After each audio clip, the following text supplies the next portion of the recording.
آپ پولیس میں S P ہو، اسلام آباد میں تعینات ہو اور آپ خودکشی کر لیں، آپ سے بڑا بزدل اور احمق کون ہے؟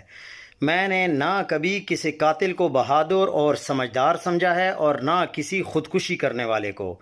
یہ بزدل اور احمق لوگ ہوتے ہیں جو نہ اپنے غصے پر قابو پا سکتے ہیں اور نہ اپنے مسائل کا مقابلہ کر سکتے ہیں۔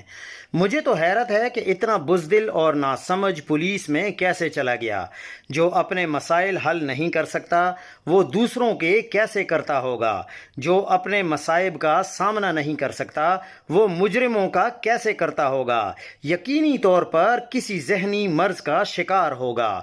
کہتے ہیں حساس دل تھا تو لوگوں کی مدد کرتا، مظلوموں کے ساتھ کھڑا ہوتا، جس عہدے پر تھا کسی ظالم سے کڑتے، کسی ظالم کے ساتھ ٹکر لیتے، کسی مظلوم کو انصاف دلاتا، مارا جاتا تو حرام موت مرنے کی بجائے شہید کہلاتا۔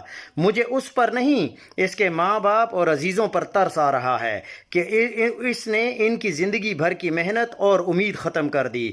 مرد کی زندگی پر اس کے خاندان کا حق ہوتا ہے۔ اس نے والدین کی محبت، محنت اور سرمایہ ہی ضائع نہیں کیا بلکہ ریاست کے وسائل بھی ضائع کیے۔ زندگی قیمتی ہے، اس کی قدر کریں، اپنے لیے، اپنے پیاروں کے لیے۔ اس جیسوں کو ہیرو مت بنائیں، یہ ترس اور رحم کے قابل بھی نہیں ہے کیونکہ یہ غلط راہ دکھا کر جا رہے ہیں، بزدلی اور فرار کی۔